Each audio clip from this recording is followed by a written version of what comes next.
एक बार की बात है। सुषमा अपने पूरे परिवार के साथ खुशी खुशी मोहन नगर में रहती थी। उसकी 2 बहुएं थी, पल्लवी और शिवानी। एक दिन दोनों बहुएं रसोई में काम कर रही होती है कि तभी उनकी सास सुषमा उन्हें बुलाती है। अरे बहू, जरा इधर तो आना। शिवानी, जरा जाकर देखना सासू माँ क्या कह रही हैं। दीदी आप ही देख लो ना जाकर, आपको भी तो सुनाई दे रहा है। अरे मैं आटा गूंद रही हूँ ना, तुम चली जाओ। हाँ तो मैं भी तो सब्जी काट रही हूँ ना दीदी। अरे बहू, जल्दी आओ। ओफो, ये तो जाएगी नहीं। मैं ही जाकर देखती हूँ कि क्या करना है। पल्लवी सुषमा के कमरे में जाती है। जी मम्मी जी, क्या हुआ? शाम को घर पर कुछ मेहमान आने वाले हैं, तो तुम अच्छा सा खाना बना लेना बहू। ठीक है मम्मी जी, आप बता दीजिए क्या क्या बनाना है और कितने लोग आ रहे हैं। सुनील की मौसी जी और उनका पूरा परिवार आ रहा है। कुल मिलाकर 3 लोग और हमें मिलाकर हुए 9 लोग। तो अभी से ही तैयारी करना शुरू कर दो।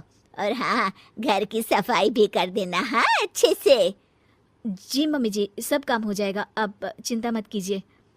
पल्लवी शिवानी को घर में मेहमान आने वाले हैं इसके बारे में बताती है। क्या 9 लोगों का खाना बनाना होगा, घर की सफाई करनी है?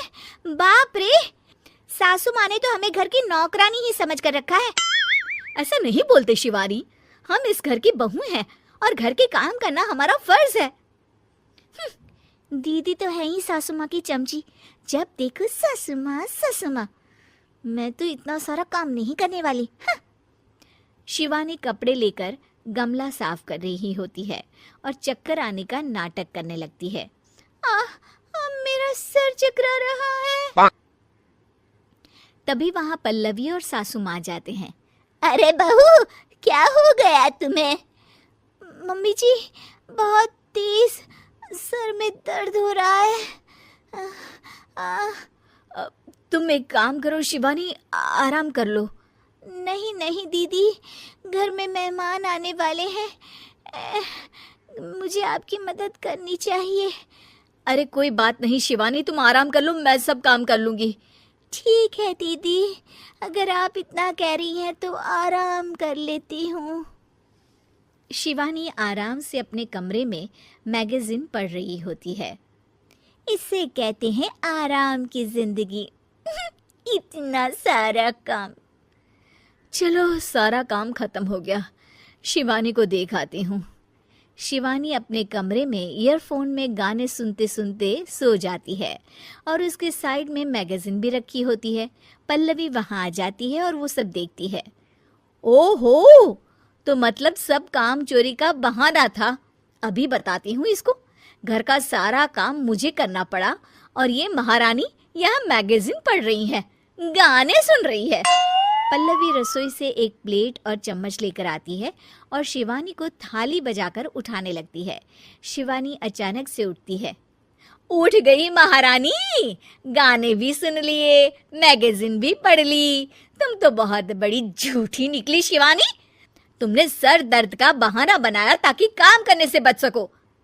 हाँ, बनाया बहाना, तो क्या करती, इतने सारे काम करती। मुझे कोई शौक नहीं है चापलूसी का। क्या चापलूसी? तुम्हें लगता है कि मैं सारे काम चापलूसी के लिए कर रही हूँ? नहीं तो क्या। तभी वहाँ सासू माँ आ जाती हैं। अरे बहू, वो लोग बस आने ही वाले हैं, तुम तैयारियां कर लो।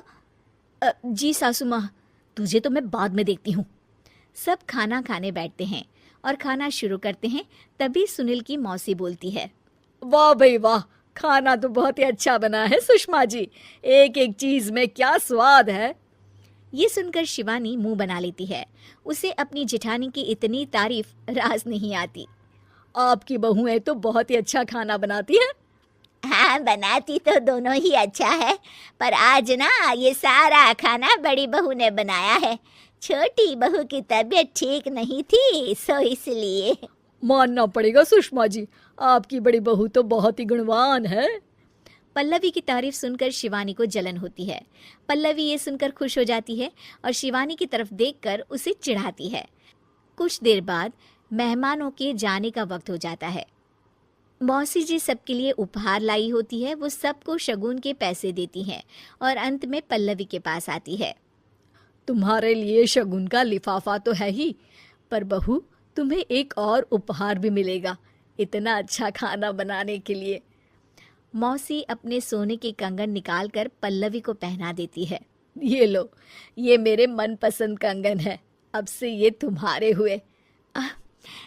धन्यवाद मौसी जी। ये देखकर शिवानी तो पूरी तरह से जल जाती है और गुस्से से रसोई में चली जाती हैं। तभी वहाँ पल्लवी आ जाती है और उसे अपने कंगन दिखाने लगती है। देवरानी जी, अब आपका सर दर्द ठीक तो है ना? मुझे लगता है कि अब सर दर्द शुरू हो गया होगा आपका।